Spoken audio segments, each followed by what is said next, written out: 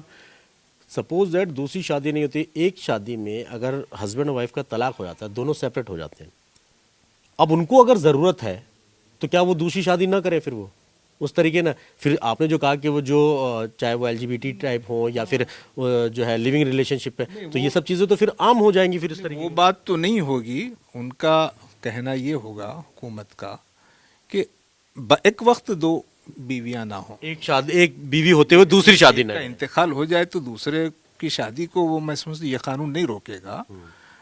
چاہے مرد کا انتقال ہو جائے یا عورت کا انتقال ہو جائے تو وہ تو دوسری شادی پھر سنگل ہی شادی قرار پائے گی. وہ جو موجودہ وقت میں تو ایک ہی ہوگی. یہ قانون دراصل میں سمجھتا ہوں کہ وہ اس لیے لائے ہیں کہ ایک بیوی ہوتے ہوئے دوسری بیوی نہیں ہوگی, ہاں, یا ایک شوہر ہوتے ہوئے یعنی ایک آدمی ایک ہی بیوی رکھے, ایک ہی پارٹنر رہے. ہاں, یہ کانسیپٹ ہوگا. لیکن یہ کانسیپٹ سماج میں جو ہے اخلاقی بے حیائی کو فروغ دے گا, بڑھاوا دے گا. لوگوں کو لیو ان ریلیشن شپ کی طرف مائل کرے گا, ہومو سیکسولیٹی کی طرف مائل کرے گا, ان نیچرل سیکس کی طرف مائل کرے گا.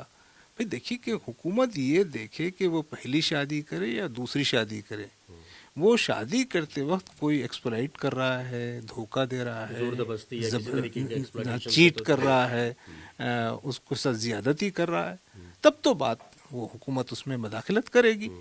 لیکن حکومت خود قانون بناتی ہے تو یہ شہریوں کو تنگ کرنا ہے. کس نظریے کو دیکھتے ہوئے یہ قانون آپ کے نظر میں لگتا ہے کہ بنایا گیا ہوگا؟ کیا خاص طور پر صرف مسلمانوں کو لے کر ہے, یا تو کیونکہ قانون بن گیا تو راجیہ میں ہر کسی اس کے پابند ہو جائیں گے قانون کے؟ نہیں, یہ جو حکمران ہیں یا جو ریاستی حکمران ہیں یہ جو ہے عقل اور فہم اور دوراندیشی یا عوام کی خدمت, فلاح, بہبود, یہ سب باتوں سے وہ خالی ہیں.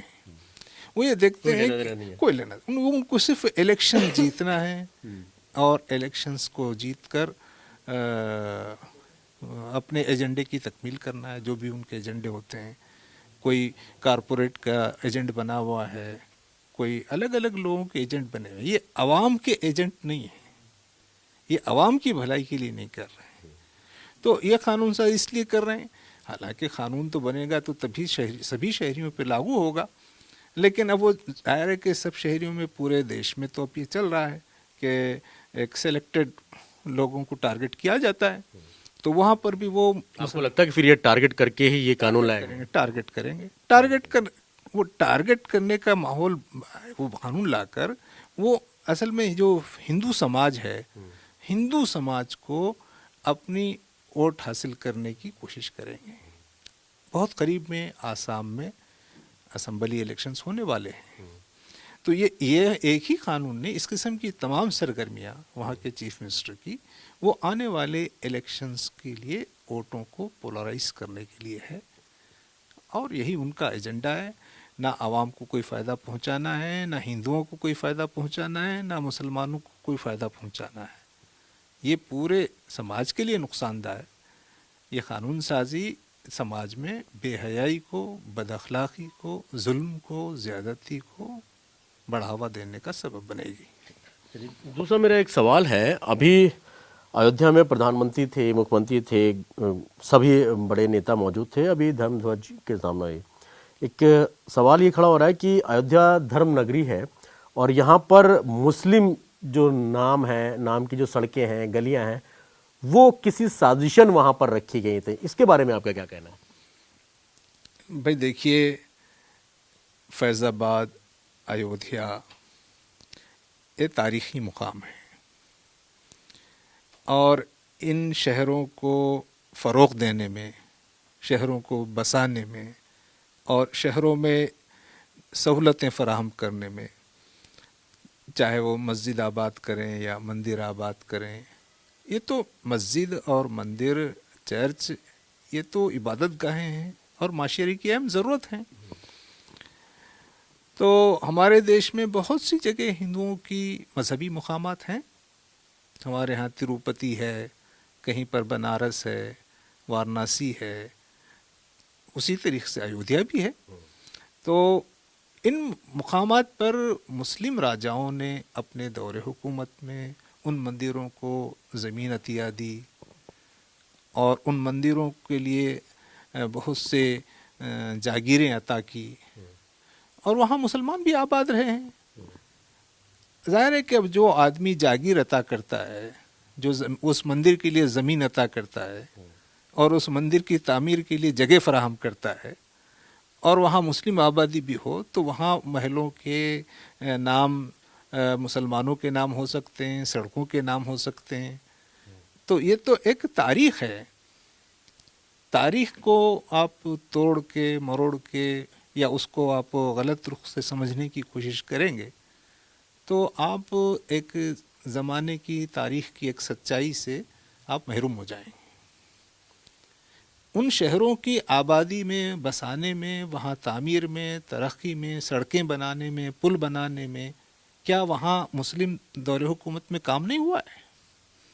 کیا اس سے بالکل آپ انکار کر دیں گے؟ کہا جا رہا ہے کسی سازش کے تحت تو یہ سب نہیں ہوا. دھرم نگری ہے ایودھیا، شری رام کی جنم بھومی ہے ایودھیا، اس وجہ سے اگر آپ یہ کہتے ہیں کہ وہ جو مسلم سلاطین تھے انہوں نے مندروں کو جو جگہ دی اور مندروں کو بنانے میں مدد کی، یہ بھی سازش ہے. یہ بھی سوال ہوگا نا کہ جو وہاں پر نواب تھے یا جو بھی حکمران تھے، بہت سی جگہ جہاں جہاں مسلم حکمران تھے انہوں نے مسجدوں کو بھی جگہ فراہم کی، مندروں کو بھی جگہ فراہم کی، ان کے لیے کھیت دیے، ان کو جو مہنت ہوتے تھے ان کے لیے جاگیریں عطا کی. تو کیا مندر جو بنانے کے جگہ دیے، کیا وہ لوگوں نے بھی جو جگہ فراہم کی، کیا وہ بھی سازش ہے؟ تو یہ سازش کی تھیوری ہی غلط ہے، بلکہ یہ سازش ہو رہی ہے اب کہ ایک اچھے ماحول کو جو تاریخ میں رہا ہے کہ مسلمان ہندو کی خدمت کرتا تھا اور ہندو مسلمان کی خدمت کرتا تھا اور دونوں مل جل کر رہتے تھے اور نفرت نام کی چیز نہیں تھی، اب اس بنیاد پہ نفرت پھیلانا میں سمجھتا ہوں کہ یہ ایک سازش ہے. وہ جب تو پرانے زمانے میں سازش کا کوئی تصور نہیں ملتا، وہ ایک تاریخ کی حقیقت ہے. تاریخ کو غلط پیش کرنا یہ ایک سازش ہے. چلیے، بہت بہت شکریہ ہم سے بات کرنے کے لیے. صاف طور پر ہے جس طریقے سے چاہے وہ ایودھیا میں مسلم نام سے گلیاں ہوں، سڑکیں ہوں، ان کو لے کر بوال مچا ہے، دوسری طرف اسم میں جس طریقے سے قانون لایا گیا اس پر بھی اب سوال کھڑے ہو رہے ہیں. ویڈیو نیوز جگدیپ کے ساتھ سید مبشر، زی میڈیا، دلی.